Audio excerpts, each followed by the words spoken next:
welcome to the Author's Corner. My name is Marisa Bludorn. I am your host, and I'm the editor-in-chief of Own It Magazine and Publishing. And we have another magazine. It's called Literacy Awareness. And Own It Magazine publishes so many magazines as well as books. We felt it important for us in the Author's Corner to really talk about the importance of literacy.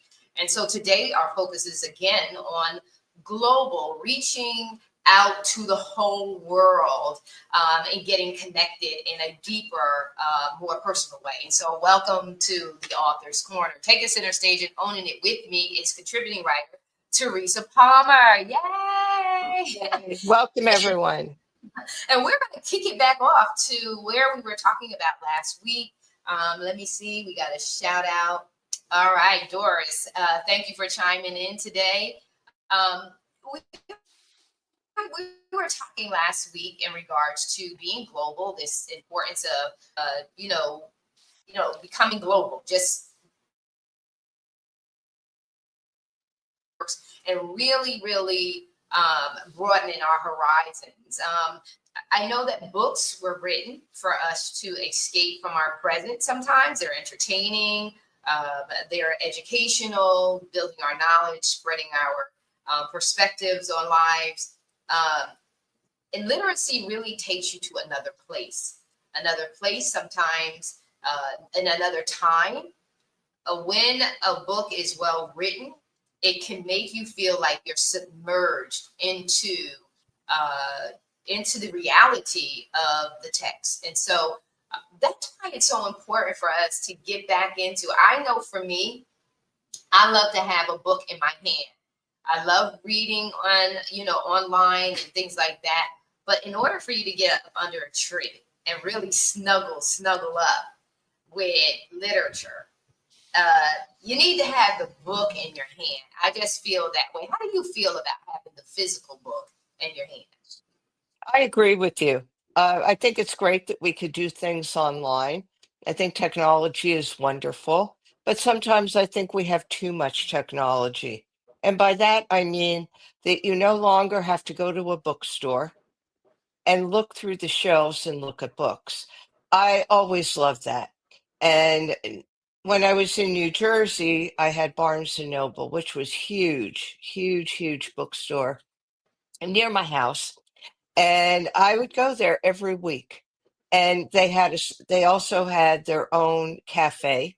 So you could browse through books, bring them in the cafe, have something to eat and drink, or converse with others that were in there. Or they had quiet spots where you could go if you were working on a project and you were also browsing through some of the books. So I always loved that. When I moved to Alabama, they have Books a Million, but I don't really see people in there. It's not really a place, I don't think, to sit and kind of spend time. But I think that's because of the way our world has become anyway, that we feel like if we're walking around a bookstore, we're wasting time, which isn't what it is. I think it's important physically to go to these places. There is a Barnes and Noble that's about 20 minutes from me, which isn't a bad ride. And again, I'm looking to reconnect with that, meeting people in there talking. I don't know if they still do it, but I know sometimes with authors, they would host certain authors and you would come and you would talk about your book. And I was told through a writing community that they don't do that much anymore because people don't really come to these not online, in-person events, unless it's like somebody really well known or something like that. And I think we need to get back to those things because as wonderful as it is online, and books do take you any place you want to go. One of my favorites is All the Light You Cannot See. And it's the story of a blind girl in war-torn France. And it's just a wonderful book. And there's so much history and I'm a French student. I study French. And there was so much I learned from that about the period of time when the Germans invaded France and what it was like. And, it was so vivid seeing it through, and I want to say the eyes, no pun intended, of a blind girl that used her other senses so fully. And it is such a rich book. And I think those are the experiences that we get from books. And yes, I read it online and then I saw the movie on Netflix. So I did do it online. But I also at one point owned a copy of the book. And once I moved, I had to get rid of a lot of things. And some of the books, I kept a certain amount of books that I really liked. But I used to have an entire library. My whole downstairs of my house was just a whole library. And I had bookshelves that were built in the wall by the fireplace. And it was just really wonderful to have all those books. Of course, when we went to move, it wasn't that wonderful trying to get rid of them. But Yeah. I put them out in front of my house, and people would come and take them. And I thought that that was just a wonderful thing too, to have people come and take books, to give your books away if you don't need them anymore or if you're downsizing. So again, I know I got a little off track, I always do, but it's important to have the technology to be online, but it's also important to feel the energy of the book. And I think you could only do that when you hold it in your hands because we are all energy, we are all substance. And that energy does get transferred from person to person, from thing to thing. And I think that when you have that experience of holding a book in your hand, it actually does help transport you more into Oh, that book because you're getting the energy of that book. yes. Even with my textbooks, like in school, and going back, so you said so much that I've experienced myself. Barnes and Noble, Princeton, New Jersey, was my favorite spot because after work I would go there or during lunch. I've written many papers for my master's degree and my bachelor's degree there. And just like you said, there's a community of people, and forget it when I would walk down the aisles to look for, because you're doing research, so you have to find this book. And then I would get to the point where I'm like, I need this book, I need that book, I need it all. Can I just take the books and put them to my head and get all of that information right away? But I love being in the store, even in the library. When you finally take yourself and go to the library and begin to sit there, I just love that experience. And just I always bought my books. So even though I had the option to have many books online, I still bought my books, and they're not cheap. When you're in school, they're not cheap books. Some books are $300. They're not cheap books. And so I still, even if I got a used copy of the book, I would get that used copy, and you can write. I always take notes. You talk about energy transfer. I take notes, especially if it's something that I really, really want to learn and begin to add into my life as a practice. I want to highlight it. I want to write my notes on it. What revelation did I get when I'm reading this particular text? Do I want to come back to this at a later point? To review it. So yeah, having the print copy is something that we really, really need to talk about it, because when we're dealing with technology, I think that we may have value issues, right? Value issues in regards to how important it is to us, or how do we respect the information that we're reading on. I think that that's where it takes a different approach, in my opinion, because when we watch something online, it's just like, next, but when we have it in our hand, it causes us to step away from the other information. Because a lot of times when we're looking on stuff online, we're getting all these freaking things coming up and popping up, and different things like that. When you take the book and you go aside, and we talk about this all the time about setting yourself aside so you can be immersed into the present of that moment, and you can really, really get the fullness without it being watered down experience. And I believe that that's critically important. And so that's important. You hit so many things in regards to having to scale back on books. I remember having to do that, and I'm telling you, over the years, and with me in the last 5 or 6 years being in the position that I'm at, I'm buying everybody's books. I got your books. I got both versions of your books. I got your book. I got everybody's book. And when it came to put the books in the barrels to ship them here to the Dominican Republic, I took a lot of books with me. And it wasn't, I got here and said, okay, well, do I need to keep these books? What am I, what books do I need to keep and things like that? And even to the point of getting myself a library here, bookshelves. I'm looking online. What's the best bookshelves that I need that's going to capture? Because when they're visible, they're valuable. When they're tucked away, you don't get to see them. And then it was a reminder to us to say, hey, remember that? Remember that? And I'm like you too. Not only do I like to read the book, I also like to watch movies. I'm a movie fanatic. So if there's a book like Flowers in the Attic, I read that whole book series when I was a young kid. And seeing the movie, then you're saying, well, that wasn't how that went in the book. And this is how it went in the movie. So you get to see the difference of it. And when you read the book, you actually get so much more from it than when you see the movie, because they can't put everything in it. But getting back to you speaking about and introducing to our audience that you're studying French, we talked about the last show in regards to being global, speaking in the different language, not just eating the food, but getting immersed in understanding the language and getting embedded in the culture, and what did that really mean to be embedded in the culture and to respect and honor the culture by truly understanding it and seeking the true knowledge of it. You talked about it, and now you're saying you shared also too that you're in Toastmasters, which is a French Toastmasters.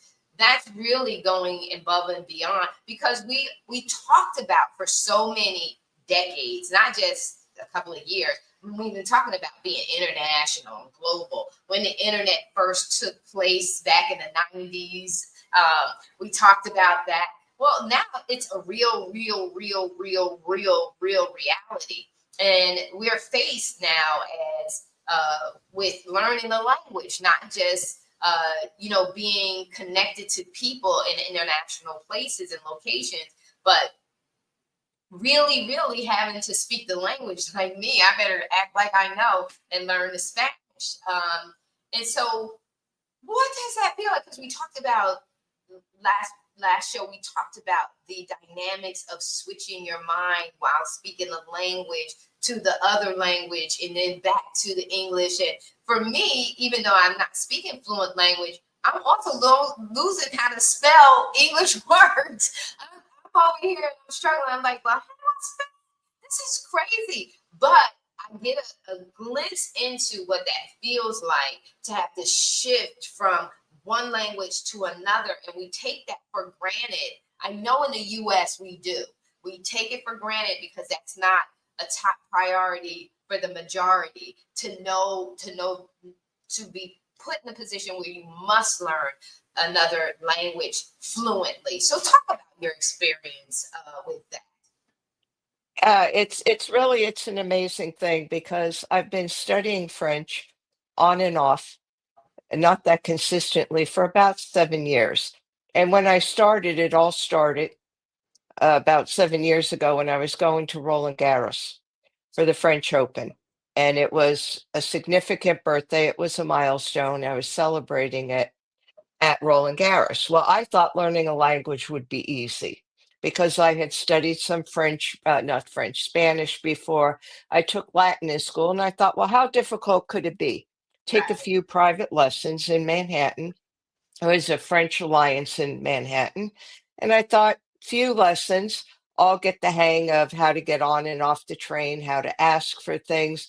Well, little did I know that 7 years later, even though I could navigate my way now through Roland Garros and a little bit more of the local culture, I still have so much to learn because it's so complicated. And part of that, and what I'm doing now, is I'm studying really the phrases, the expressions, the culture of the French to learn to think like that. Because when you look at some of their phrases that they have, even though they don't make sense as an expression, as do a lot of them in English, like a bird in the hand is worth two in the bush. There's similar things in French, but it gives you an understanding of why do the people think like that? What has gone on or has occurred that, like, one I can't remember off the top of my head, but there was a battle in a war, in a French war, that nobody really could remember what went on. So they made an expression about it. And right now, I don't remember the expression because I'm still studying it. But the expression talks about kind of being oblivious.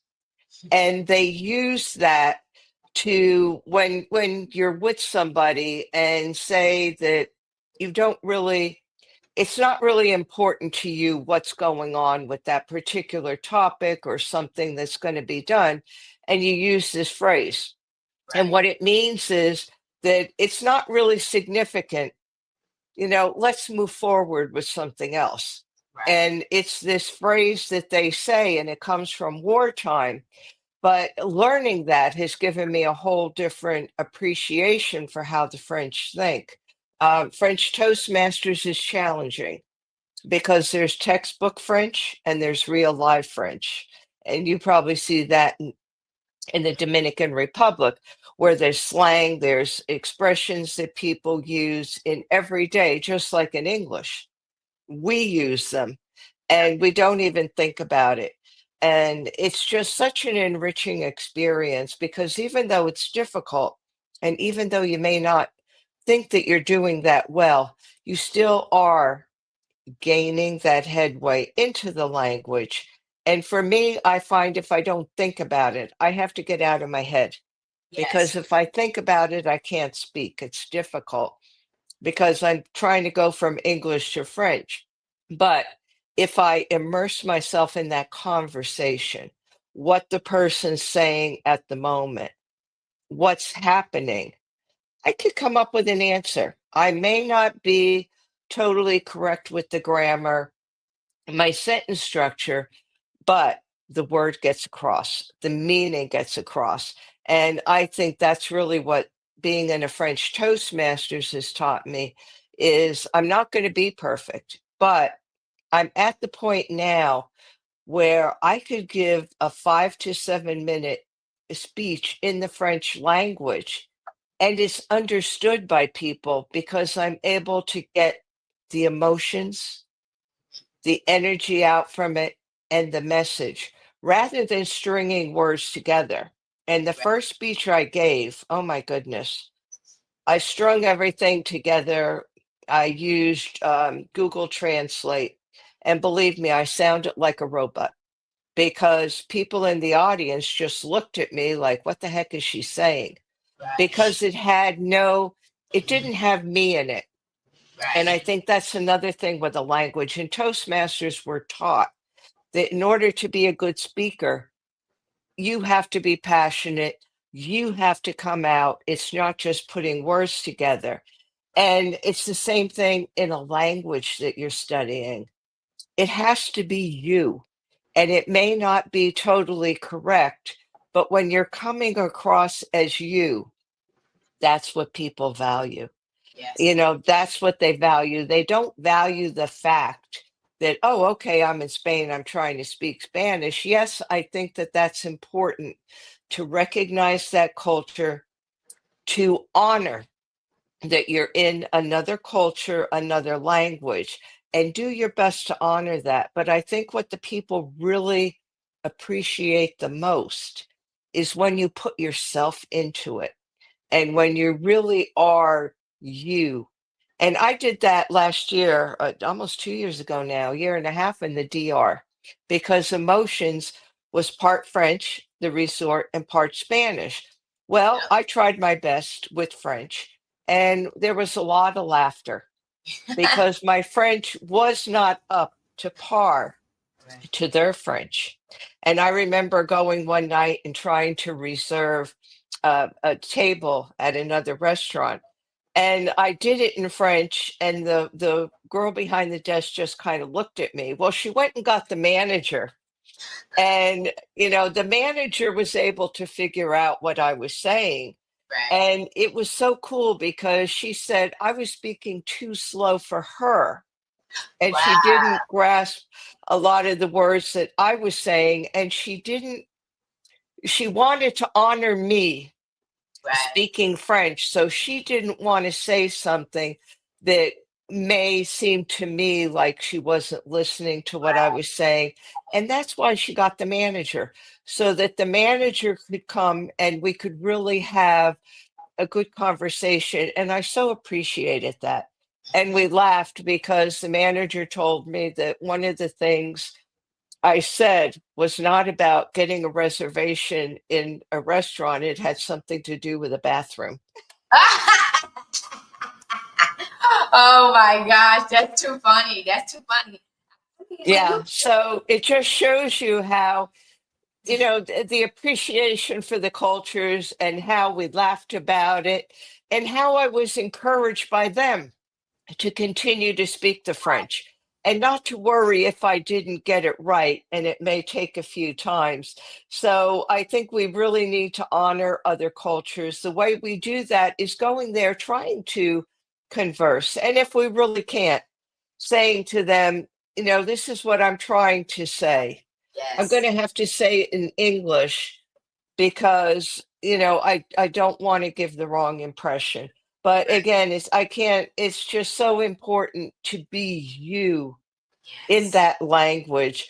And when you're speaking to other people in that language, to just honor them, do the best you can, do the best for that language, but also acknowledge if you're in over your head. yeah, yeah. And you know what? People appreciate the authenticity, right? And then they also, Right. when you take the approach to have deeper connection, relativity, and respect for another people and culture, they respect it because in that lies diversity and inclusion. That's the authenticity of diversity and inclusion is, and it broadens us. It's not just about getting to know people, but it broadens our capacity and understanding of, and just like you said, for me too, it's like why. I want to know why, because why gives you full comprehension. If you don't know why and you're just doing it, there again, it decreases the value, right? And the priority and the commitment. Because when you really understand, now you value what you understand. Now you value it. Now you have respect for it and you have commitment to go even further in. And that's why that's so important. And then you get to see the humanity of it all. You get to see their human, the softness of the people, the genuineness of the people, and a respect for why they do things the way that they do them, because we want that, right? We want other people to respect our traditions, our values. They don't have to agree, but that to respect it is so important to allow people to be who they are in their own authenticity. I think that that's so important for us as we enter into this global arena that's taking us to a whole other place. We're in a pivotal time of change and transformation um, on a global level without sounding cliche-ish. On a global level, we are really changing things. Things are beginning to happen like our forefathers went through a massive, massive change. And I believe that if we as human beings learn to embrace and respect one another, this could be a beautiful transformation and a transformation that will bring us to even a deeper level of unity across the board as humans. And so this has been really, really good. I love this topic because, like I said, knowledge, knowledge is power, but knowledge applied is powerful. When we apply what we've learned, when we apply, learning from different people and different perspectives, it gives us a different way of looking at things that we may not have ever thought of. If I didn't come here, I would never be cooking cornbread from scratch. So cornbread, you know how we go get Jiffy cornbread? No, they don't have Jiffy here, and I love the Uh, cornbread. And so I had to actually learn how to make cornbread from scratch. So that I can have something here in this country that I really, really love. And they don't eat cornbread. They have cornmeal here. But when I made cornbread and start giving it out, because I love people, right? And I love cooking and I love sharing. And I started sharing it. And they were like, Marisa, this is rich. I said, yeah, because I don't know what you guys call pastries, but they ain't pastries because they're not sweet. Like, it's very rare that you find the sweet, sweet, sweet pastries here like we have in the US. And so they were like, Marisa, this is very rich. But just imagine all of the things and the foods and the different mindsets that we would never experience if we don't talk to people who are not exactly like us. People who are different from us can open us up to see things in a broader perspective. And Definitely. to be introduced to something that we could really, really enjoy, that if we're narrow-minded, we'll never have that experience. I love oxtails. I love curry chicken. I love sushi, cooked, raw. I love it all. I love Thai food. I love Ethiopian food. I like peanut butter with my chicken. If you cook it right, it tastes nice. So who would have ever thought of these different things that you would actually eat and experience? I love pineapples on my pizza. So I do love that Hawaiian pizza. I love that. I believe that when you bite into the pineapple and you taste the cheese and it's hot and it's gooey, it's just something refreshing as well as fulfilling at the same time. If you're narrow minded, you don't get to experience those things. And so, Teresa, I'm going to let you close us out. I said what I had to say. This global thing is a beautiful thing, and I love it. Yeah. Yeah. I remember a long time ago, went to Disney World in Florida. And one of the most popular attractions at that time was It's a Small World. And that Mm, was back in a time when there were no computers. And that transported you into so many cultures and just so rich and such an experience that I remember waiting in line over an hour just to get in there. wow. And, now we have that same experience globally because it is a small world. And Yes, you it said about, people different than you. I think that that also extends to people that speak the same language but are different with different opinions, different perspectives. I think that in order for the world to come together, we need to even come together within ourselves of letting people express who they are, of letting people be individuals. You don't have to agree with everything anybody says, and you may not understand things. Just yeah. like culturally, you may not understand what somebody's saying, but you give them the opportunity to say it. So I think we have to extend that to not only to different languages, But but yes. even with each country in the world within our own languages, to work with the people in our languages, to not have those what do you call them, boundaries or barriers between people. And then we extend that out in the world, and I think the world's a beautiful place. Yes. And I think that being global is so important. I think our literacy helps us with that because reading a book does transport you. The internet transports you, but I think the most important thing is that we all realize that, yes, we're only different on the outside, not on the inside. We're all made the same way with the same substances and energy. So I think we need to capitalize on that, to be good to each other, to treat each other with respect, and to broaden our horizons, not only to what we know, but to the whole world. So that's what I'm leaving people with, that message. And that's beautiful. Thank you so much, Teresa. Thank you so much, Thank you. audience. We thank you for listening in and chiming in. And as always, we pray our words inspired you. Take care. Have a Thank blessed you. rest of the week. We are